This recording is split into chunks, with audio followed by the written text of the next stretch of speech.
AKI-ja edhe Policia e Kosovës përmes Departamentit Krimeve Kibernetike kanë bërë një punë jashtëzakonisht. Ras se jemi të folë për një plan operativ të qeverisë për me binda AKI-në dhe policinë me mbledh prova gjëja ndaj dezinformuesve, të cilët i përdorin mekanizmat ligjor të lirisë së shprehjes për me po këtë punë, kjo për neve është problematike. Mirë, po konsideroj që më shumë se kur është bo punë konkrete në raport me dezinformimin dhe madje me burimet e dezinformimit.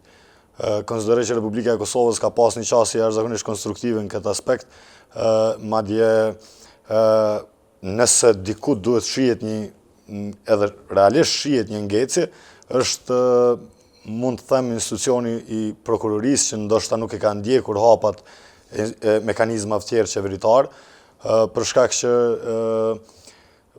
besoj që gjithë këtu kemi informacione që institucionet bazë sigurisë, edhe AKI-ja, edhe Policia e Kosovës përmes Departamentit Krimeve Kibernetike kanë bërë një punë jashtëzakonisht. Ana disa shembuj, çka janë për ty shembuj të mirë që ti e ki pa, që shteti ka funksionu edhe je krenar? Nëse duhet konkretisht të me thonë si një simbol i dezinformimit dhe i rrezikut që na është paraqitur si shoqëni për vitet tona, ka qenë arrestimi i Fatmir Shohollit.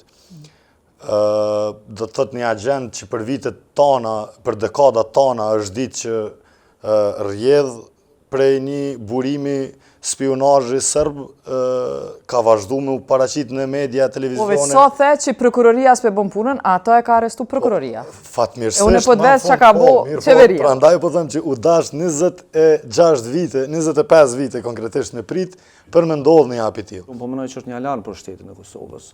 Në rast se pas kemi pas agente AKI-s, agente policisë, të cilët kanë nisë më marrë intensivisht me dezinformimin, dhe pas kanë qu dosjen prokurori për me arrestu njerëz të cilët kanë shpërnda informacione, të cilat e dim që nuk binë në domenin e veprave penale, për shkak se duhet me kuptu që dezinformimi nuk është vepër penale, por është në domenin e shfifjes dhe të fyres, atëherë na pas këm pak një problem të madh me lirinë e shprehjes dhe me nivelin e vlerave demokratike në këtë vend. Pra në rast se jemi të folë për një plan operativ të qeverisë për me binda AKI-në dhe policinë me mbledh prova gjëja ndaj dezinformuesve, të cilët i përdorin mekanizmat ligjor të lirisë së shprehjes për me po këtë punë, kjo për neve është problematike. Tash, në rast se na po e shndrojmë tash këtë element, sepse duhet me kuptu, prokurori është filtri i parë i shtetit që e mbron demokracinë. Në rast se pas kemi polic, që pas kanë qu dosje, dhe pas kanë thonë duhet me arrestu njerëz pse kanë folë në televizion. Atëherë unë po mendoj që prokurori pas ka punuar. Nuk e generalizova në asnjë moment, veç sa për shkak sepse e përmenda një rast konkret. Jo, e përmenda një rast konkret, i cili njihet edhe për spionazh, por edhe për dezinformim. Është shumë e rëndësishme. Sepse këto dyja megjithatë janë çështje të lidhuna, besoj. Spionazhi dhe përdorimi i mjetëve të spionazhit për me shkaktu pastaj dezinformimin në diçka tjetër. Prandaj po them. Mirë po. Megjithatë procese shumë ngushtë lidhur ka dosje të tjera dhe materiale të tjera të cilat flajnë prokurorinë e shtetit dhe të cilat nuk janë hetu.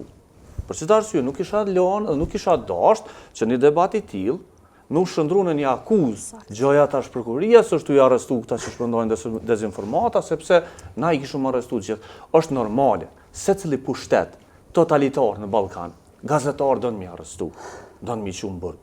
Këto e dim gjithë, edhe në Serbi, edhe në Shqipni, edhe në Malzi, edhe në Kosovë, heq nuk i shkon problem gazetar të më arrestu.